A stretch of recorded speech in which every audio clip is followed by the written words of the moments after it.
Okay, so let's talk specifically about my bathroom. So I have previously organized it, so I'm not going to show you the full organizing process today, but bathrooms get dirty. So it is time for me to open each drawer, take the items out, wipe it out, clean out the containers, and put the items back in. So today, come along with me as I go through all of our drawers and then organize them and put them back in their space.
Okay, as we wrap up, I do want to share just a few of the products with you that we used today. So I really like the Everything Drawer Organizers. I used a few different sizes in here. This is the smallest size.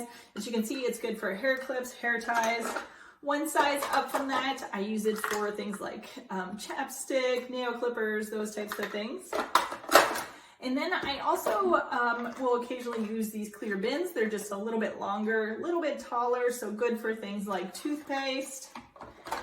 And I like these bins with lids. So these are great for any products that should be kept clean and sanitary, such as these face pads. I also use them for Q-tips and dental flossers.